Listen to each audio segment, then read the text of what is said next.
Good evening students. हम आज की क्लास में ट्रेपीजियम यानी समलंब चतुर्भुज के बारे में पढ़ने जा रहे हैं। ये हमारा हो गया समलंब चतुर्भुज।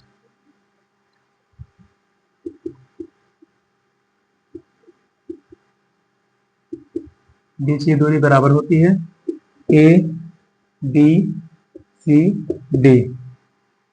इसकी साइड अलग अलग रहेगी। एक को मान ले रहे हैं ए, दूसरे को मान ले रहे हैं बी, इसको मान ले रहे हैं सी और इस साइड को मान ले रहे हैं डी। समलंब चतुर्भुज में चार भुजाएं, चार कोण और दो समांतर रेखाएं होती हैं। मतलब एक ए बी इसमें है, एक सी डी, दो समांतर लाइन रहेगी और बीच की दूरी यानी जब समांतर हो गया तो एक दूसरे के बीच की दूरी हमेशा बराबर आएंगी। इसकी विशेषता लिखते हैं। समलंब चतुर्भुज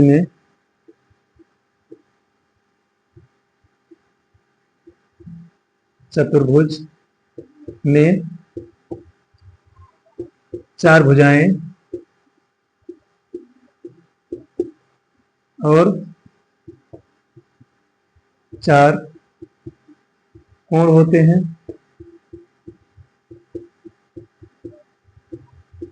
इसमें कोई भी भुजा बराबर नहीं होती है। कोई भी भुजा बराबर नहीं होती है।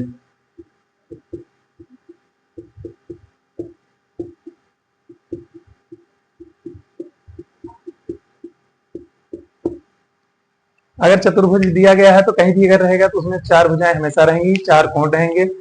इसमें क्या होता है, समलंब चतुर्भुज में दो भुजाएं एक दूसरे के समांतर होंगी और इसके बीच की एक दूरी दी जाएगी। यहां मान लीजिए हम इसकी दूरी एस मान लेते हैं।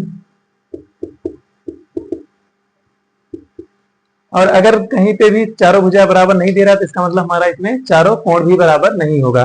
कोण जो होंगे अलग अलग होंगे। जैसे एक कोण है, इसका ये कोण हो गया, ये हो गया। कहीं पे भी कोई भी कोण बराबर नहीं होगा। जरूरी नहीं कि बराबर हो भी सकता है, कहीं पे कहीं नहीं होगा, लेकिन शर्त के अनुसार बराबर हो या ना इसके लिए कोई आवश्यक नहीं है। इसमें कोई भी भुजा बराबर नहीं होती है। सिर्फ क्या होगा, इसमें दो भुजाएं एक दूसरे के समांतर होंगी। दो भुजाएं समांतर होती हैं, समांतर होती हैं। जो भी इसमें समांतर भुजा क्या दिया गया है, जैसे A B parallel C D. A B हमारा सी डी के समांतर है, बाकी बीच की दूरी एच दी गई है। यहां लिख देते हैं A B parallel to C D के। इस समलंब चतुर्भुज में जो कि दिया गया है ए बी समांतर सी डी के है। अब इसमें जो हाइट बनेगी, इस ए बी और सी डी के बीच की दूरी बनेगी। ये दोनों के बीच की जो दूरी दी जाएगी वही हाइट बनेगी। परिमाप निकालने के लिए कोई भी चतुर्भुज दिया जाता है, चतुर्भुज हो या त्रिभुज हो या कोई भी शेप दिया गया है, तो उसका हमें बाहरी माप लेना रहता है। जितनी भी बाहरी माप आएगी वही उसका परिमाप बनेगा।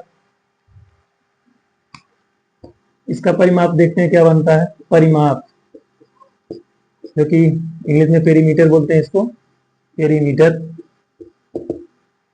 परिमाप निकालने के लिए चारों भुजाओं को जोड़ेंगे। A B plus B C plus C D plus D A, ये हमारा परिमाप बनेगा। A B, B C, C D और डी ए। अब चारों भुजा को जोड़ेंगे। यहाँ पे हम क्या ले लिए हैं, ए बी को ए माने हैं तो यहाँ पे ए रख दे रहे हैं, बी सी को बी माने हैं, सी डी को सी और डी ए को डी माने हैं। इसका मतलब क्या हो गया, सभी भुजाओं का योग, सम ऑफ ऑल साइड, चारों भुजाओं का योग, चारों भुजाओं का योग। इसमें कुछ कॉमन नहीं दिख रहा है, इसलिए हम direct A B C D के रूप में अगर माने हैं तो उसी रूप में रखते चले गए हैं।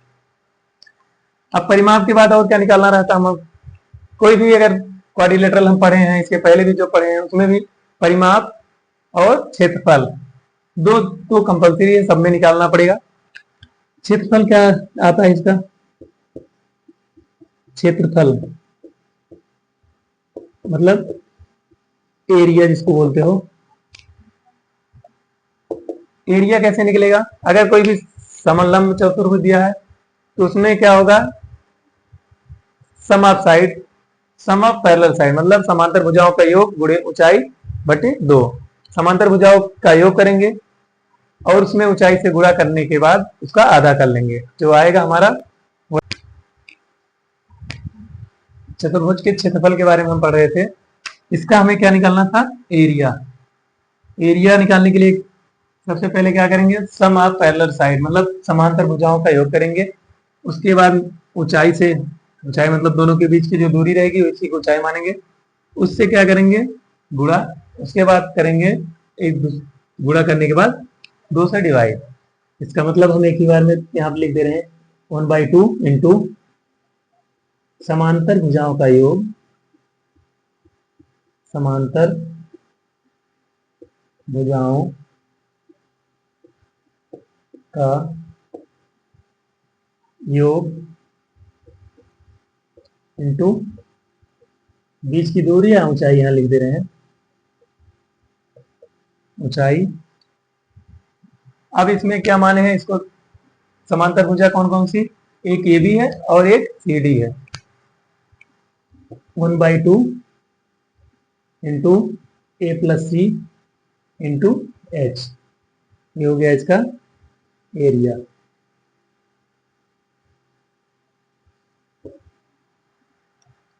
इस प्रकार से हम क्या देखें, इसमें पहला क्या हो गया, 4 साइड हो गई मतलब 4 भुजा 4 कोण। चारों भुजाएं हमारी, जरूरी नहीं है कि समलंब चतुर्भुज में चारों भुजाएं बराबर हों, और 2 भुजा का इसमें क्या होता है, एक दूसरे के समांतर होनी चाहिए।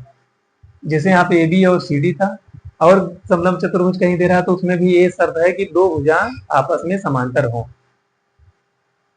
और परिमाप निकालने के लिए जैसे कोई भी अगर शेप दिया गया है, चाहे त्रिभुज हो चाहे चतुर्भुज हो या पेंटागन मतलब पंचभुज, कुछ भी दिया जाए आपको, उसमें कहीं भी परिमाप निकालने के लिए कह रहा है तो बाहरी माप उसके ले लीजिए। जैसे ए बी सी डी, चारों तरफ से की माप जो आएगी वही इसका परिमाप बनेगा। इसमें क्या था हमारा, A B B C C D और डी ए था। हम चारों को जोड़ लेते हैं, जोड़ने के बाद इसका जो मान दिया जाएगा वहां पे लिखेंगे। यहाँ पे हम जो मान रखे हैं ए बी सी डी, चारों भुजाओं को हमने माने थे, तो जोड़ दिए तो चारों भुजाओं का योग जो हमारा आएगा उसका हमारा परिमाप बनेगा। इसके बाद क्या निकालना रहता था, क्षेत्रफल। क्षेत्रफल के लिए क्या, क्षेत्रफल निकालने के लिए 1/2 समांतर भुजाओं का योग गुणे ऊंचाई।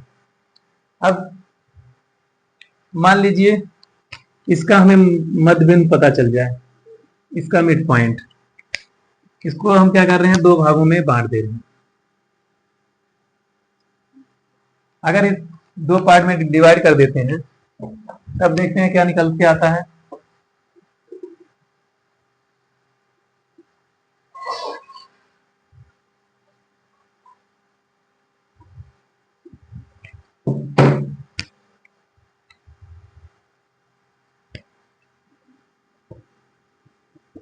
एक यहाँ एम ले रहे हैं, यहाँ पे एन ले रहे हैं।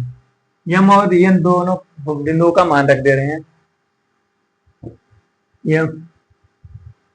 यदि एम ए डी का और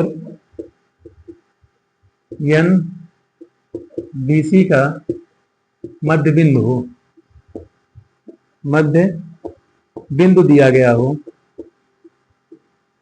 दिया गया हो,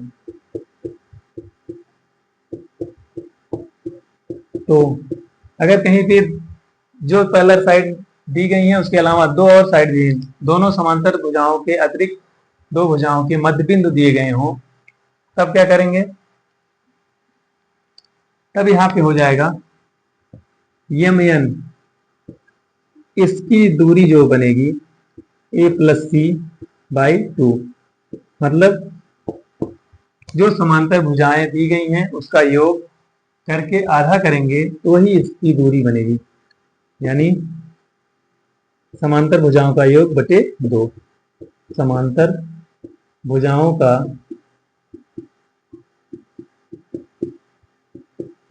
योग बटे 2, ये हमारा हो गया। इस पे एक क्वेश्चन करते हैं, उसके बाद आगे बढ़ते हैं।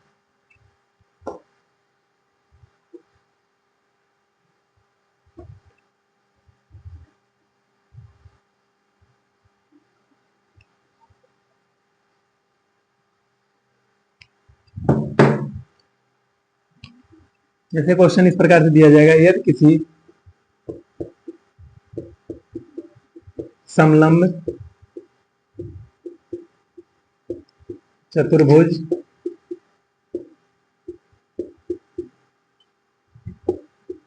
की समांतर भुजाएं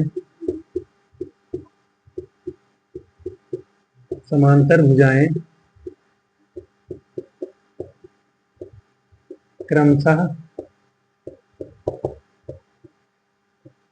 12 सेंटीमीटर और 18 सेंटीमीटर दी हो तो दी हो और उनके बीच की दूरी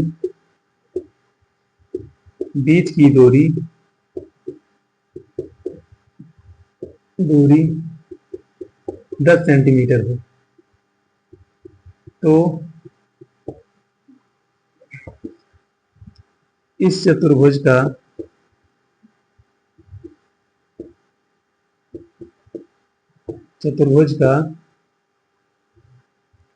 क्षेत्रफल ज्ञात कीजिए।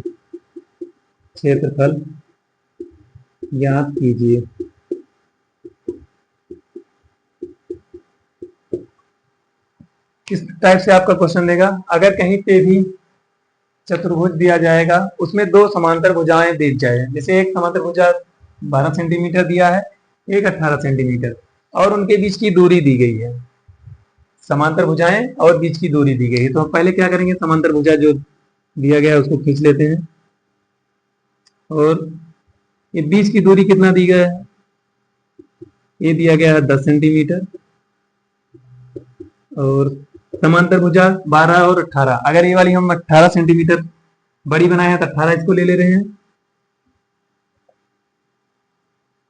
18 सेंटीमीटर, ये छोटी बनी है, इसका मतलब इससे कम वाली है 12 centimetre. A B C D, इसको हम मान लेते हैं। निकालना क्या था हमको, इस चतुर्भुज का क्षेत्रफल। अगर चतुर्भुज का क्षेत्रफल निकालना है और दिया गया है समलंब चतुर्भुज का क्षेत्रफल क्या पढ़े हैं, सॉल्यूशन इसका देखते हैं। सबसे पहले जो दिया गया है, पैरेलल साइड ए बी बराबर कितना दी गई है, 18 सेंटीमीटर पहली भुजा दी गई है, दूसरी दी गई है A B C D 12 centimetre, और बीच की दूरी यानी हमारा एच दिया गया है 10 सेंटीमीटर। अब कुछ फार्मूला हम जान रहे हैं इसका, यहां पे हो जाएगा समलंब चतुर्भुज का क्षेत्रफल,